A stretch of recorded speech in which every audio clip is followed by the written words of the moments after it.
be honest with you, I'm gonna come out and say it. Cam Newton is an average guy. He's an average quarterback. Never been a Yeah. Well, just let it all out, Joe. Just be honest. This is what I'm doing. All right? Just vent. I do. Get ready for 2 hours of hard-hitting football talk from two men in the know.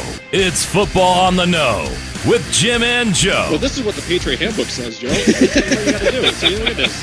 It's right there, rule number 143. Yep.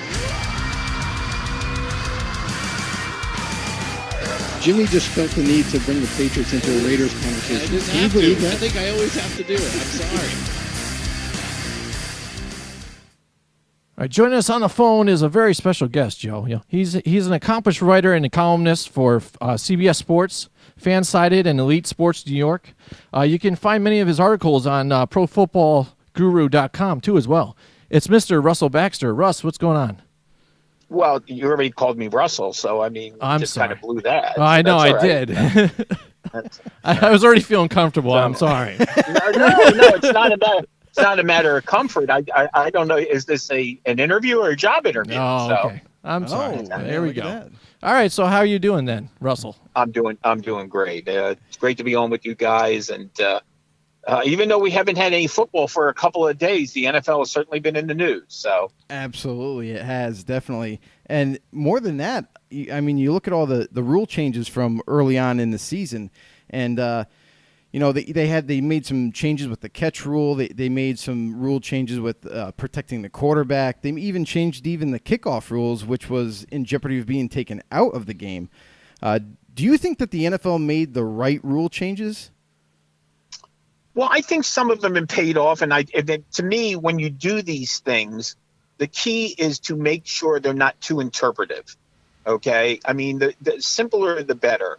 Right. During the preseason, they really, I think, when it came to lowering the helmet, I think they overdid it a little, but I think they might have done that for a reason. I don't think you've seen that as much as you would have. For early in the season, you saw more of body weight on the quarterback than you saw with the leading the crown to the helmet and so on. But you have also seen players quickly ejected for going a little high. We saw Sean Williams at the Bengals. We saw, last week Eric Reed, which was not helmet to helmet, but was kind of, it was a judgment call, which the officials have a right to do that and so on. There's always going to be tweaking. The NFL is, as you know, I call them a two-gap league, okay? Okay. A two-gap defense is read and react. So when the NFL reads something and there seems to be a groundswell, they usually react. I mean, you go back as far as, Tom Brady going down or Brett Favre not playing in overtime in the 2009 NFC Championship game. We need to change the rules. We need to tweak. And sometimes the tweaks are good. And sometimes I think a little overthinking gets into it. So, Yeah. Is there any of the rules that you might have changed a little bit differently then? No, I don't think so. I mean, far smarter people than me take a lot of time. The coaches, the people in the rules committee, they look at this. They're very cognizant of player safety. Sometimes appearances to the contrary. I mean, how many times you hear, well, if they're that interested in player safety, they wouldn't play on Thursday nights. And, that's I think that gets overplayed. I don't see those same people not watching the games on Thursday night. Okay. True. So, Very true. Mm-hmm. yeah. Oh, football starts early. Oh, okay. That's not so bad. So, no, I think the league does a pretty good job. Be honest with you, it's a shame it took as long that it did to kind of figure out what a catch was. If I had one criticism, that would be that was your classic overthinking. And again, making it far too interpretive instead of employing common sense. And, so much so that, the Des Bryant play in Green Bay in the playoffs became like a punchline more than anything else, So when you get to that point, I think it's time you got to take a look back and rear back a little and say, hey, maybe we're just overthinking this a little bit. I mean, but that's, I think that's common in business. I think that's common in sports. I think it's we all overthink. So I thought long and hard about doing this show, but I decided to do it. So. No, Well, we're glad that you chose to be on it. definitely, we definitely do. So we appreciate it. And I think the majority would agree with you on that assessment too. Yeah, and it should have been probably like you said. You brought up the Desmond Bryant or Des Bryant there. That should have been taken care of then, probably after that catch because it was so controversial then. Right. They didn't have to lead to the Jesse James and the other ones that went into the playoffs and things last year. So. Yeah. Right. I mean, think about it. Des Bryant, correct me if I'm wrong, that was what, the 2014 playoffs? Yeah, I think Yes. so. Okay, Yeah, and it was then- a while and ago. then Jesse James is the 2017 regular season. I mean, I don't know about you. I've been watching football a long time. They certainly figured out what a catch was a long time ago. Yeah. I mean, I know Dwight Clark knew what the catch was. Right. So Yeah, exactly. Yeah, absolutely. I remember that too. Yeah. And the NFL is surrounded by news. We talk about news happening throughout the weeks and the season. Another hot topic that has just came to the surface here is that Le'Veon Bell, his decision on holding out, and not just holding out for up till week 10, but now he's made his decision that he's not coming back at all for this season for the Pittsburgh Steelers. Do you think that Le'Veon Bell has, in his holding out for the whole season now, he may have possibly hurt himself in free agency? I think that's a distinct possibility. And unfortunately, the way the rules are is, even if Le'Veon Bell wanted to come back, he missed the deadline on Tuesday. So it wasn't even his decision. But I think, once the trade deadline passed, guys, and Le'Veon Bell wasn't moved, I figured that was it. I mean, I didn't think we'd see him. But it got to this point in the first place. It's kind of a shame. I've read people saying, well, it's a win-win for everybody. Guys, when a great football player or any football player can't play, it's not a win-win. Right. Okay, no matter what his future is. And I respect his decision, and because it's his decision. Yeah. And he's making a financial decision. I think he's trying to make a statement about the position.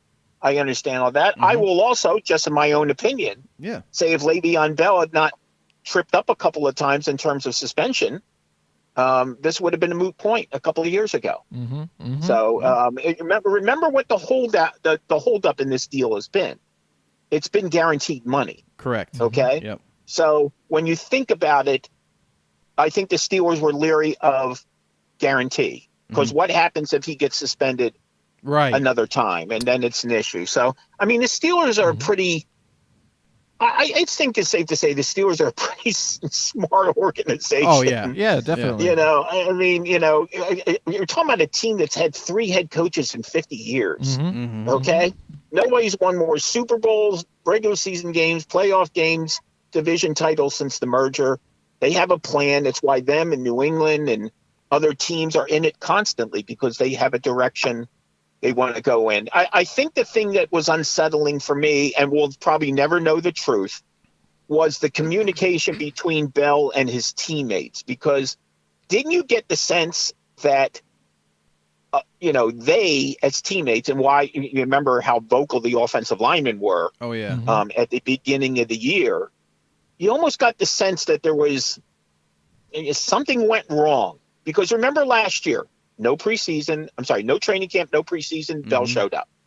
Right. This year, no training camp, no preseason, Bell didn't show up. I think teammates thought he was going to show up. And then how many times there were more Le'Veon Bell might be coming back than Where's Waldo over the last 3 months, and it never happened. So someone was giving someone the impression that he was showing up, or maybe they were just guessing. Who knows? But I mean, listen, I wish him well, and I hope this is what he wants. But I will just say this, and this is common sense in business, period. If you do this to an employer, I think other employers will be looking at that, and some will say, no big deal, I understand he was doing. And some will say, well, I don't know what he was doing. Right. And you mentioned before the guaranteed money was the holdup part of that whole negotiation between the Steelers and Le'Veon Bell. Do you think that maybe possibly like the Steelers just didn't have enough financially to give Bell what he wanted? No, No, I think that was a choice. Okay. I mean, listen, to me, the Steelers, back in the day when they were, just a little history, when they were playing at Three River Stadium, okay, and remember, free agency started in 1993. The salary cap kicked in 1994. The Steelers, for about 5 or 6 years there, lost a lot of free agents because they couldn't pay what some of the other teams were paying. Then they moved into Heinz Field, and their financial situation changed a little. And here's what you know about the Steelers. I mean, every team has a plan. When it comes to their best players, they never get to the point of free agency. They lock them up a year in advance, maybe 2 years in advance. Right. And you look at the guys who they have. They're not a team that sits there and goes, okay, well, are we going to bring him back or not bring him back? No, they don't put themselves in that position. So as this thing unfolded, it got ugly. I actually thought Le'Veon Bell was going to be traded to the Raiders around the deadline. And the reason I said it for this, because the Steelers and the Raiders had already swung 2 deals during the year. The Martavis Bryant deal. Yep. And then my favorite trade of the whole year. It's kind of like when you play Monopoly, and even before you wind up with St. Charles Place, you wind up selling it to someone else. Okay? The Oakland Raiders traded for Ryan Switzer and then traded him to the Pittsburgh Steelers. Yep. So Ryan Switzer never wound up playing, but I bring that up, and I'm kidding around, but you often see in this league, teams deal with the same teams on a constant basis. There's probably 2 franchises that are not anywhere near each other than the New England Patriots and the Cleveland Browns. But go back and look how many times the Browns and the Patriots have swung deals the last 2 or 3 years. Yeah, it makes sense. Yeah, makes perfect sense. Yeah, imagine that. Yeah, right. Yeah, but how would that work? Yeah. What would if he went there now, how does that change the way the Raiders season would be with them starting to cut people, drop, with the way their season's going? How would Le'Veon react to his team, with the illusion that looks like they're tanking? That would be pretty interesting. Well, it would. I mean, but one of the reasons I also thought that might happen is here is a team that has extra ammunition in terms of those draft choices. With the Khalil Mack and so on. So they were maybe in position to give Pittsburgh something that maybe another team couldn't. I mean, as it stands, he's probably going to leave in free agency next year. Okay. And the Steelers will get what's called a compensatory pick in 2020. Right. Okay. Yep. But if the Oakland Raiders were willing to give up a first-round draft choice, if you're the Steelers, I'm gonna make you an offer I can't refuse. Yeah, it definitely piques your interest. Exactly. So, as it turned out, it didn't happen, and the Raiders are in full rebuilding mode to begin with, and so on. So, but listen, if you're Le'Veon Bell and they are, trading players, and so I mean, John Gruden has his own plan. I think it took a while for us to all figure out who was really running the Raiders. Okay. Well, you've got Reggie McKenzie there, and if you looked at their offseason, the shuffling of players in and out, and it's continued. You wonder why the Raiders struggle. I mean, the lack of continuity, which, by the way, is polar opposite of the Pittsburgh Steelers. Right. Is one reason the Raiders have been as bad as they've been this year. But, in John Gruden's defense, I understand what he's doing in the sense that he is taking a football team. And, it's funny because another thing you read is John Gruden has gutted the Raiders. I didn't know you could gut a team that's made the playoffs once since 2003. And they're not exaggerating. They're about something like 85 or 86 games under 500. Yeah. Right. Yeah. Well, I think for them, and kind of like what Joe knows, because he's a Raiders fan, they started to sniff that, it was like, oh man, they're good now. They're going to be good again. And now we're not. That would be like gutting a goldfish. So, nice. All right. Real quick, just for fun, where do you think Le'Veon Bell will sign now that he's possibly going to be a free agent? Well, I think teams like the New York Jets is certainly a possibility. I think the Indianapolis Colts are a possibility. You look at the offense now. The Jets are a possibility, but I think the Jets are kind of in flux right now. What is that team going to look like in Right. 2019 Right. in terms of the general manager, in terms of the head coach, et cetera, et cetera. Right. So while the Jets can get thrown out there, who knows what the offensive system is going to be? Frank Reich obviously isn't going anywhere. Mhm. After 1 year, I should say 9 games, the Colts are on a nice little roll right now. They've won 3 in a row. By the way, Andrew Luck has not been sacked in 4 straight games. So they're starting to get their offensive line imagine together. that. Well, isn't it funny how those 5 guys up front actually dictate, what the rest of the offense does? I mean, listen, Absolutely. it's not Jimmy Connors versus Ili Nastasi. Okay, football is not one-on-one. If you want one-on-one, get a handball. There you Right, go. there you go. Yeah, exactly. Some people don't understand that. I really Yep. don't get the concept. And we talked about it in the offseason about how they were improving this team. And then when they drafted Quentin Nelson, we thought, wow, this team could be on the rise now, so to speak. Just needs some more weaponry. Yep. When people Well, ready. absolutely. Yeah, and that's one thing. Listen, one of the big surprises of this season in terms of a player has been the rebirth of Eric Ebron. Okay, and I'm not just Yep. saying that, this past week. I mean, Yeah. he was the 10th overall pick in the draft in 2014. He proved to be a disappointment. They use him in so many. I was actually in Foxborough for the Thursday night game against the Patriots, where he had a big night as well. And Frank Reich, who might know a little something about using tight ends in Philadelphia when he was there. Okay, there's a lot of good stuff coming from the Colts tight ends these last couple of weeks during this winning streak and so on. So it's going to be interesting to see where Bell winds up eventually. You can guess now and maybe kind of guess some of the teams that are going to be that are the way they are. But I mean, who knows what some of these coaches, something that kind of gets lost in the off seasons is we usually see about 6 or 7 head coaches change, as you know. Right. Okay. Right. But the coordinators, maybe 13, 14 offensive coordinators, maybe 13, 14 defensive coordinators. Mm-hmm. I mean, there's a lot of shifting around in terms of systems. I mean, you go where your buddy goes. Okay. It's like, True. It's like anything else. It's exactly right. It's system. And then, I always refer to the NFL offseason as the 6 degrees of Kevin Bacon. Okay. Follow the people who know each other. It's like, and listen, if you guys are doing a radio show, you're going to find the people who have helped make you a success and take them with you. Correct. Absolutely. 100%. Right. So it's like any other walk of life. Be it Hollywood, be it medicine, but whatever it is, and so on. You get the people that you're familiar with and you're comfortable with. I mean, it's funny. I always hear the thing system quarterback. This just in, every team has a system. That's true. That is true. Yeah. Oh yeah. They just got to tag people with it sometimes, especially to maybe sometimes make an excuse to either downgrade a person or just upgrade them in a sense too. Oh yeah. So- He's a game manager. Yeah. Oh, exactly. That's why I try to stay away from those words too.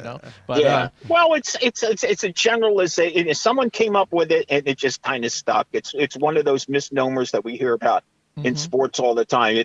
Like one of my favorite ones has always been guys in the NFL. It's tough to beat a team 3 times in one season. Do you know that? Yeah. Do you know that's Yeah. if you go back to the history of the playoffs, that's factually inaccurate. Yeah. It's actually, I mean, when was the last time we saw that? Oh my God, it happened last year. All right, now you're talking about the Colts maybe on the up and coming. I want to talk about the Chicago Bears. Now, we thought they were going to make a slight upgrade this year, but it's been a pleasant surprise across the whole season here. Mitch Trubisky seems like he's making strides every week along in Matt Nagy's offense, and now they're going to be getting Khalil Mack back too as well. Now, do you think they have what it takes to keep sustaining this performance and keep the hold of the division? Well, I think they overcame that little burp in the middle of the year when they squandered that lead at Miami, and then came home. And when they lost to the Patriots, their defense didn't play great, but they shot themselves in the cleats so many times. They gave up a block punt for a touchdown. They gave up a kickoff return for a touchdown. Mitch Trubisky, I think, did more with his legs that day. Remember, he was running all over the New England Patriots. Oh, yeah. But he also underthrew a couple passes and got picked off. So it was almost kind of a learning lesson. Listen, this team hasn't been in the playoffs since 2010. They're finished dead last in the NFC North 4 years in a row. They did something last week they hadn't done in quite a while, and that's beat somebody in their own division. They had lost 10 straight games within the division. Right. So sometimes when you end those kind of streaks, it gives you a little confidence. They've won 3 games in a row.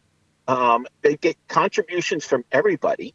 And I thought they were the most intriguing team in the NFC in the offseason. I didn't pick them necessarily make the playoffs, but I thought because of what they had done in free agency, remember Ryan Pace wasted little time getting Allen Robinson and Taylor Gabriel. And, he almost – people were drawing comparisons of Matt Nagy to Sean McVay. Could Matt Nagy do for Mitch Trubisky with Sean McVay? I mean, I thought that was a little bit of a reach. Yeah. Because I think Trubisky is more of a raw talent than a polished quarterback. Right. But he has come along pretty well and so on. But to me, the biggest news that the Bears made off season. Now, I'm not going to include Khalil Mack because that was done relatively close to the season. Right. But the smartest move they did was something they didn't do, and that was not fire Vic Fangio, the defensive coordinator. Right. John Fox left, but Fangio, it took him a little while, but he got that defense coming around last year. It was their best defensive performance in years. I mean, remember when Trestman was there, and their defense was absolutely horrendous. And because Trestman was more of an offensive guy to begin with. So you now combine that balance that they have on offense with the defense and maybe a little confidence. Guys, how many times do we see it every year? Last year we saw it twice. A team goes from last to first. We saw it in Jacksonville last year, and Philadelphia went from last to really first last year. All the way. So, So, I mean, we see it all the time. It's, it's the way the league is. It's the lack of a depth around the league where, an injury or two can sway things in a big way. So, listen, the Bears have 2 games left with Minnesota. They get another crack at Green Bay. They play Detroit on Thanksgiving. This is a big week and a half for the Bears. The Sunday night game now with Minnesota, and then 4 days later at Detroit. And by the way, for people who can't get enough of the Bears, their game with the Rams in a couple of weeks has now been flexed to Sunday night. Yep. It'll be put exciting that news on our page. That's right. Yep, absolutely. Yeah, and that's a lot of these games now are starting to, you see it towards the end of the season now. A lot of these other games that you might have kind of looked past, they're looking like really interesting matchups now. Right. You know what I mean? Right. So I mean, it's looking really nice. I mean, that's the kind of the beauty of what the NFL when they decide to do this flex schedule and so on, and along with the fact that they also flex games on networks as well. I mean, a game that we thought is a game that's an AFC game would traditionally be lately on CBS, and it'll be flex to Fox because it gives you. Listen, when I was growing up, when you were able to watch the NFL, which is not the way it is now, and so on. If you were watching the AFC on NBC, you would have never known any game that was going on CBS even existed. Okay? And now you see the league cross-promote the networks constantly because it's good for the game. People want to know where the games are. And, of course, you can also watch the game on your phone or it could be like Dick Tracy and watch it on your wristwatch. So. All right, we're talking to Russell Baxter, ProFootballGuru.com, @BaxFootballGuru on Twitter. We talked about the Jags here, and a lot of people thought they might be Super Bowl contenders this coming season. But right now they're sitting at 3-6. They don't have Leonard Fournette, which was the backbone of their whole offense here. And now they have to face the Steelers this week. If they happen to lose to the Steelers, do you think their playoff hopes are completely shattered now? Well, it depends on what the other teams are doing ahead of them and so on. And by the way, Leonard Fournette returned last week. Oh, he did. I think he had a rushing and a receiving touchdown, and heartbreaking loss for them because they looked like they were moving in the field goal position to tie that game in the 29-26 loss. Rashad Green, wide receiver, probably more known in his early days as a punt returner for the team, fumbled after catching a pass. They lost, and listen, they've lost I think they're 0-3 in the division. So that's what hurts them a great deal. Definitely. The fact that they're 0-3, that's what you really got to look at, that, you know, down the stretch here and so on, is it's a team could have a bad record. Okay. Like Green Bay's a great example. Green Bay is 4-1, but they still get another shot at Minnesota, and they still get another.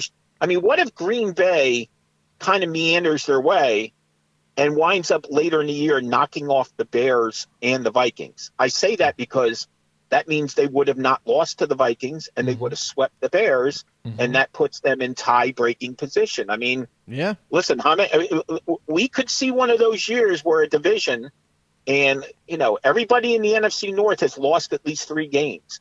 Everybody in the AFC South has lost at least 3 games. I mean, some of these divisions, other than the Rams, who can actually clinch the division this week, That's right. if Seattle loses and they win, nobody else is running away with anything. So it's about opportunity presenting itself. Even for all Dallas and Philadelphia being 4-5, okay, the Redskins are within striking range. I mean, Philly hasn't played Washington yet. But to go back to Jacksonville, you know, I think it's easy to hang some of it on Blake Bortles, and to a degree that's true. But their defense has not come to play this year. It's not the same defense that it was a year ago. And one of the misnomers I think about Jacksonville last season was that they were a great defense. At least in my mind, they were a big play defense. They got the sacks, they got the takeaways, they got the fumble returns and pick sixes and so on. But if you were a patient football team, they were 21st against the run. Okay, I think right now they're tied for 18th. It's one of the reasons the Rams are struggling on defense. You know, I've been watching football for a long time, and I know this for a fact. It's hard as hell to get a sack when the running back has the football. Oh yeah, definitely. And that's kind of the problem with some of these aggressive defenses. It's great to have pass rushers, but you got to be disciplined. I mean, I've now seen the Seattle Seahawks, who I think about this. They've scored 31 points in each of their games with the Rams this year. They lost both of them. They ran for 190 yards in one game. And what would they have this past week? 270 something? Okay. And couldn't get it. But that's the Rams defense. Last year, the Rams were 28th against the run. So it's great having Ndamukong Suh, who I don't think has been the run. He hasn't necessarily been the run stopper that they want. I mean, I think the Rams' biggest shortcoming, honestly, is their linebacking core. That's where the problems are. And they'll probably be a different defense when Aqib Talib gets back. But I bring up the Rams because they remind me of Jacksonville, Calais Campbell, and that, again, big play guys. Right. Okay. But if you're patient against them and you can maintain a little balance, you know, we saw what Jimmy Garoppolo in San Francisco did to them late in the year last year. We saw Pittsburgh, even though they lost the game, put up 42 points on them.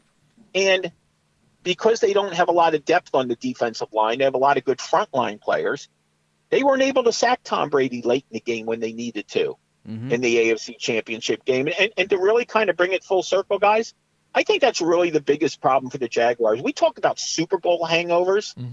I think they have an AFC Championship game hangover. Yeah, it could be too. You know, another little bit of news that happened in Cincinnati with the Bengals hiring ex-Browns head coach Hugh Jackson. Real quick, is it just a savvy hire by the Bengals, or is it a possible replacement for maybe head coach Marvin Lewis? Or bring back somebody who's familiar with your organization. It's true. Remember, we just did the 6 degrees of Kevin Bacon. That's right. And right. Hugh Jackson's ties that go in and so on. I think that's as much as anything else. And you know, Hugh knows his football. Okay, I don't think he handled things. I don't think he handled things well in Oakland. I don't think he handled things well in Cleveland. But Marvin, see, I think Marvin gets. I know the Bengals haven't won a playoff game under him. Does anybody remember the Bengals before Marvin Lewis got there? It's like one of not since their Boomer Esiason days. Yeah. Well, I can tell you for about 11 or 12 years, it was one of the worst stretches in the history of the league. Okay, so he's come in there and listen, he's had some bumps as well, and you go back to that playoff game against the Steelers when Vontaze Burfict and Adam Jones did a mommy dearest and melted down. Okay, so I mean that way, and think about what that game really was. They didn't have Andy Dalton. It was AJ McCarron. Had that team. So I think Marvin kind of gets a little bit of a bad rap. But it's not, I mean, it's an organization that does things a lot differently. They're kind of, they don't go out and spend a lot of money on free agents. Right. But then again, they're also one of the better drafting organizations. There always seems to be something a little missing from that team. But no, I think this is Hugh Jackson coming back to a place that he's familiar with and then bringing him back and so on. I have a tough time believing that Hugh Jackson would replace Marvin Lewis. I mean, the Bengals have had listen, their defense has been horrible. They just dumped Terrell Austin, the defensive coordinator, and they've got good defensive personnel. Absolutely. But they're still in the wild card hunt. They're sitting there at 5-4, even with all their recent problems. And listen, they play at Baltimore this week. Remember what they did last year? They knocked Baltimore out of the playoffs. Okay, so if they can get a couple of divisional wins, the Steelers play on the road these next 2 weeks at Jacksonville and Denver. I don't have to tell you how quick the script flips. All you have to do is look at everybody burying Bill O'Brien and the Houston Texans after 3 games, including a loss to the New York Giants at home. And now they've got a shot. I mean, they've got a shot at being the first team in 20 years to go 0-3 and make the playoffs. Right. And with that Cincinnati Bengals situation, previous year there was some speculation going on. Maybe you can clarify whether Marvin Lewis was going to maybe take a front office position and move out of head coaching. Was that even true? You know what? It was very, very cloudy. Okay. At one time, you almost felt like that he had announced that he wasn't coming back. Right. And then it was almost kind of, so I don't know how it got lost in the translation. And all of a sudden he did return. Again, they wound up losing Paul Gunther to the Raiders in terms of a defensive coordinator, and they brought in Terrell Austin, which is almost mystifying what's happened with the Bengals defense, to be honest with you. Yeah. I know you guys will remember about 5 or 6 years ago, Terrell Austin was a guy that people were talking about as being maybe an NFL head coach. Yep. And, 51 points later, even the game when they beat Tampa, where they squandered the big lead. I think Cincinnati, that loss to Pittsburgh at home when they had them late in the game and they let Pittsburgh come down the field and so on, that's one that's going to haunt them. I mean, there's certain games, there's certain turning point games for teams. And I'm not saying that Cincinnati or Philadelphia aren't still going to make the playoffs. They're certainly right in the mix. But I was talking to somebody earlier today. That Cincinnati game against Pittsburgh where Antonio Brown took a quick flip and then went right down the middle of the field, that's one that some players are going to kick themselves. Just like Philadelphia, up 17-0 at home with about 10 minutes left, and they let Carolina go bang, bang, bang down the field. If Philly doesn't make the playoffs, they're going to be kicking themselves about that game. Absolutely. Totally. Yeah.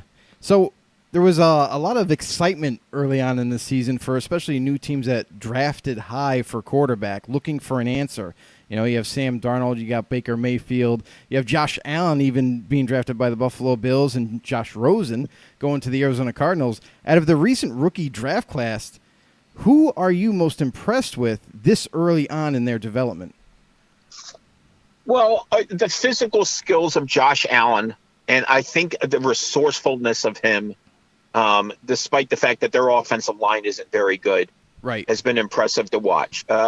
To a degree, the same thing with Josh Rosen, but I don't think, even though a lot of people thought that he was the most starter ready coming into the year, most polished, is really, it's really hard to judge the Cardinals. I mean, they're one of the 5 worst teams in the league in terms of talent and performance. They beat the Niners twice. It's their only 2 wins all year, and some of their games have been. Yeah, they need a lot more help. They're in kind of rebuild mode themselves. But what Baker Mayfield brings to the table in terms of, almost I don't want to say a veteran savvy, but an inspiration is probably a little too. I mean, it's funny. Baker Mayfield, and I'm not being, snarky. Baker Mayfield played in more playoff games in college than the Browns have played in since they came back in the league. Yeah. Yep. Okay? Yep. The Browns have been in the playoffs one game since 1999. Baker Mayfield. So when he talks about playoff pressure and experience and stuff, he's seen. I mean, listen, I'm not. I'm not going to get the whole college team beat a pro team that that crap and all that stuff. Yeah. But let's not get into that. But in other words, a guy and players who wait a couple weeks to play these college playoff games, there's a lot of pressure and so on. And I think he's certainly responded. He's had his bad games, but you can see what Cleveland is doing. You can see what John Dorsey is doing. Sam Darnold. I think Sam Darnold's been about what you would think he would be, because the big bugaboo with him was the turnovers at USC. And he's thrown 14 picks, and obviously he had nothing to do with whatever that was last week at MetLife Stadium. I just remember looking at the end of the first quarter, and the Bills had 186 yards, and the Jets had one. Yep. Okay? Yeah. I mean, you can gain 1 yard pacing down the sidelines. Okay. But that was not Darnold. But Darnold, like I said, the 14 picks. He's been kind of up and down. I mean, I think they have the right person there and so on. But it's hard to not applaud John Dorsey for going out and getting a guy that he was obviously impressed with. And by the way, didn't do too shabby either with Denzel Ward and Nick Chubb. I know, right? Absolutely. Yeah, I I mean, know. A lot of the way the chips fell into place, it was perfect for him. One of the best drafts last season, absolutely by far, if not the best. It was absolutely amazing. And well, they've been standout players for them. Chubb has come along slowly. Denzel Ward, 2 picks in the first game against the Steelers. A guy who has a nose for the football, and a lot of it's funny that everybody thought that the Browns were going to go after Chubb. They just had the wrong Chubb. That's right. Exactly. That's right. true. It worked out perfect for him. All right, we're talking to Russell Baxter from ProFootballGuru.com, at BaxFootballGuru on Twitter. The Titans, they ended up upsetting the Patriots last weekend. Now, was that win more of a testament to the former players knowing the Patriots and the system, or possibly even having a grudge against them? Or are the Titans really just coming about as a team and making a run to make the playoffs again? Well, listen, they had that stretch where they went and scored 2 touchdowns in the total of 3 games. They hit rock bottom offensively with that performance against the Ravens when they, 11 sacks given up. They got shut out 21-0 at home. And remember, early in the season, they were finding ways to win games. And who knows what would have happened if Mike Vrabel would have not gambled against the Chargers in London. But then again, they don't beat the Eagles without Mike Vrabel gambling in overtime the way he did. So it's, listen, it's a team that offensively has lacked firepower. I want to say, and I haven't checked it lately, I want to say their longest play from scrimmage wasn't even a play from scrimmage. It was a fake punt from one safety to another safety. So they have not – their offensive line has not played like it did 2 years ago when DeMarco Murray had the big year and so on. But they have been playing pretty heady defense. Dean Pease is down there now, who used to be with the Ravens. And, they remind me a little of the Redskins. Okay, they've got to win a certain way. And listen, I don't think it's a animosity thing with New England. I think it's knowing what New England. I mean, listen, New England's previous loss before that was to Matt Patricia. Okay, in Detroit, it was almost the games were almost very similar. Yeah. Only Detroit didn't get as many touchdowns as Tennessee did. So, and listen, this is not one of the great New England teams.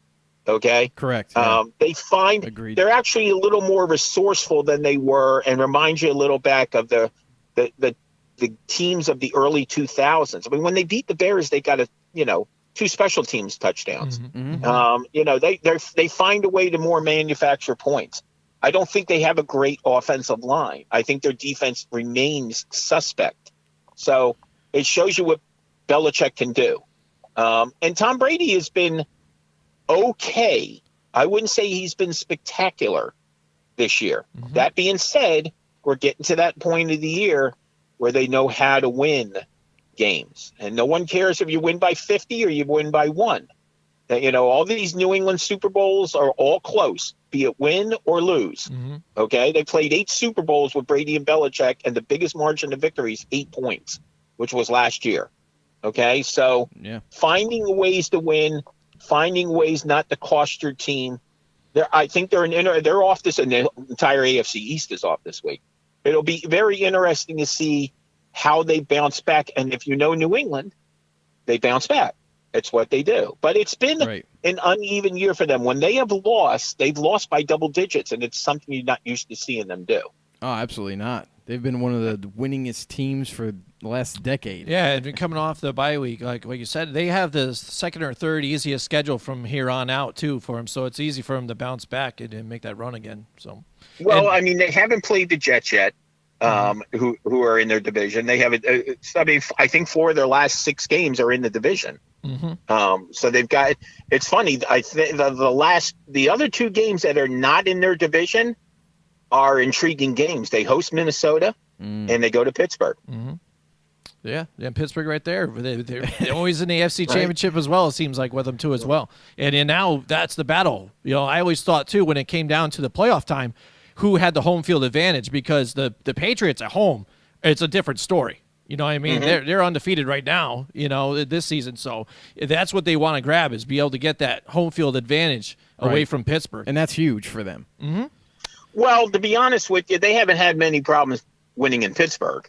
Oh, okay. They've kind of had Pittsburgh's number no matter where they've played them. It's been more of a style thing. The Steelers can't make up their mind if they want to play zone or man-to-man against them. And I mean, in last year's game, I know that Jesse James played, but late in the game, the Steelers couldn't protect the lead in their own building. Mm-hmm. So that's been kind of, be it Keith Butler, be it Dick LeBeau, they've kind of had Pittsburgh's. No, and you see that throughout history, teams being able to beat certain teams, regardless of matchup, not regardless of matchup, but regardless sometimes of changes in personnel and so on. It's a coaching style, and so you see that a lot. Yeah, talk about a team that now on the opposite side that can't really win is the New York Giants. They happen to pull out a win against the 49ers here, but look at the rest of their schedule as well. It doesn't look too promising for them. They're just going to have a losing record. There's been a lot of finger pointing here and there. Maybe it's the coaching, it's Eli, it's the offensive line. A lot of fingers haven't been pointed at Gettleman. Now, how much do you think he has to blame on this, and what do you think he's going to look forward to next year moving forward?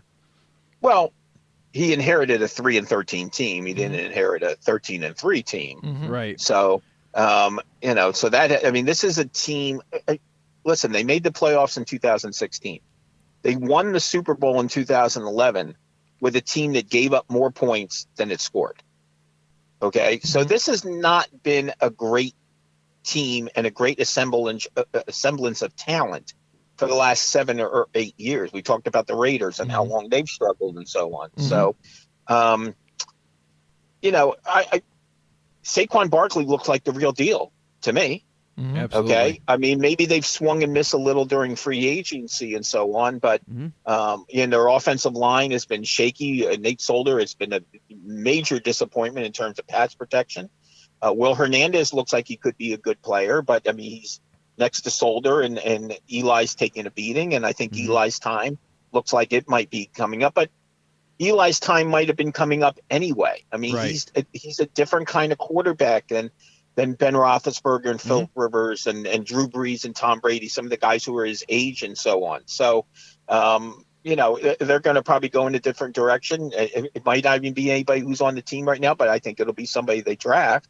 I know a lot of people why they go after Barkley. They could have had Darnold. They could have had this. They could have had that. That's all well and good. But I think when you have somebody like Barkley, who a lot of people feel is a cut above, okay, I don't know if anybody thought the New York Giants were headed to the playoffs or even the Super Bowl this year. Right. Regardless if they certainly now, could you imagine a rookie quarterback behind that offensive line? Oh yeah, I know, right? It'd be looking real bad, Right. But yeah, I know I didn't see him going very far as well. But when there's some people that would you hear them, they expected to be a playoff team automatically. Oh, they grabbed Saquon, they got Solder, they fixed that offensive line. They should be able to at least make the playoffs now. That's and all. I was even right. saying, I'm like, dude, pump the brakes again. But that's all the excitement. They're rebuilding you know what I mean? here. You don't know what you're going to get out of these guys, and you have what you have now. Yeah, especially when you get all the casual fans together and they think just by improving a couple of positions that automatically that's going to turn your team around and make them a winning caliber team. It's not always the case. It's not the NBA. Yeah, Right. yeah, exactly. Yeah, LeBron James didn't get signed. All right, now there's going to be a really big matchup here. The game was supposed to be in Mexico City. It gets moved to LA. Both teams are ecstatic about that. One, they didn't want to play on the field with the conditions the way it was, but then they were also talking to the NFL about playing in Colorado, trying to get used to altitude ahead of time before they got to play in Mexico, just so they felt more comfortable during the game. Well, now they don't have to, and we have the Chiefs and the Rams. The two of the best teams in the NFL going to face each other. What are your thoughts on the matchup here with Russell? Well, that's a good way to wrap things up because it's a game that people have been waiting for quite a while, ever since both teams got off to the 5-0 starts, and eventually the Rams got to an 8-0 start. The Rams are going to have to show some semblance of defense. Not that the Chiefs are, reminding you of the fearsome foursome or anything like that. Right. But to me, the difference between the Chiefs and the Rams is I think Kansas City has more quick strike ability. Okay. I mean, they've got more Forrest Gumps on their roster than the Rams. The Rams are very methodical with Todd Gurley and Robert Woods and Brandon Cooks, and obviously now no Cooper Kupp. Who's gone for the year and so on. The Chiefs have, the 2020 Olympic track team with Kareem Hunt and, Sammy Watkins didn't play last week. He's expected to play this week. Tyreek Hill, Jason Kelsey. So I kind of want to lean Andy Reid and the Chiefs, even though this game is at the Coliseum. And a lot of it has to do with the fact that the way the Rams defense has played. Actually going back to like week 4 when they had that Thursday night game. I mean, how many games? I want to say off the top of my head, the Rams have won at least 3 games this year when they gave up 31 points, 2 to the Seahawks and 1 to Minnesota. And they gave up 45 points to the Saints. I mean, they can score with anyone, but, just a word of the wise when it comes to the NFL and these teams that put up points after points after points. I'll leave you with this historical note. In the history of the league, there have been 9 teams to score at least 540 points in the season. Okay, we saw the Falcons do it a couple of years ago. 540 is a pretty healthy clip. That's like 33 and change. None of those 9 won a Super Bowl. Wow. There you go. There you go. There you go. All right. We're talking to Russell Baxter from ProFootballGuru.com and at BaxFootballGuru on Twitter. Joe, you have one last one for Russell before he gets out of here? All right. Yeah, definitely. Kind of like a fun question. What NFL team is not as far away from becoming a contender as fans might think this year or next season? As fans would think. You mean a team that's kind of downtrodden right now? Yep. Well, that's it's funny. It could be the Colts. Okay, I mean, even with their 3-game winning streak, they're still only 4-5. Right. Okay. Yep. They have certainly have probably the front runner for defensive rookie of the year in Darius Leonard. Okay. But they still have defensive issues. Okay. They beat the Raiders 42-28. They beat the Jaguars 29-26. Okay, so it's not like they're getting a lot of solid offensive play in the trenches. The tight ends, Eric Ebron, we talked about, having a big year, Marlon Mack when he's healthy, T.Y. Hilton, and so on. But defensively, they still have a long way to go. I mean, the Colts could conceivably, maybe be 8-8 or 9-7 this year, the way they're playing right now. And they still have opportunities ahead of them. They have 2 games with the Tennessee Titans. That's going to be another one of those teams, perhaps, that looks back at what happened one afternoon and say, And you know what I'm talking about, that Yep. loss to the Houston Texans in overtime. Yep. And I don't begrudge Frank Reich for doing what he did. Okay, I understand why he was doing what he did because of the circumstances to a degree, almost like. But I think he might have wanted to rethink that one after a while because of where the ball was, and instead of just trying to get the first down, I was surprised they didn't try to push it down field a little more because remember they were still quite a ways away from field goal range. Oh yeah. It wasn't like I can't remember the down and distance.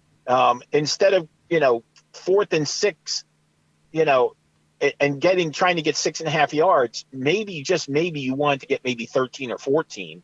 So I guess I'm questioning a little the play calling in that circumstances because remember there wasn't a lot of time left in the game. So he gambled and lost, and it's a home divisional loss, and they're going to have to make hay here if they're going to catch Houston because they're going to get Houston later, but it's going to be in Houston. So, but that's a team I don't think it's that far away because I think Chris Ballard over these last 2 drafts and to a degree in free agency has added a lot of key pieces. Yeah, I agree. Well, there you go. That's he's done a phenomenal job in the GM seat. That's a great spot right there. All right, there you go. That's Russell Baxter. You can follow him on Twitter at Bax Football Guru.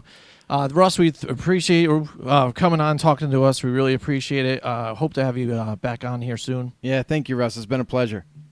You got it. All right, thanks. Join us next week from 8 till 10 Wednesday night for more Football on the Know with Jim and Joe.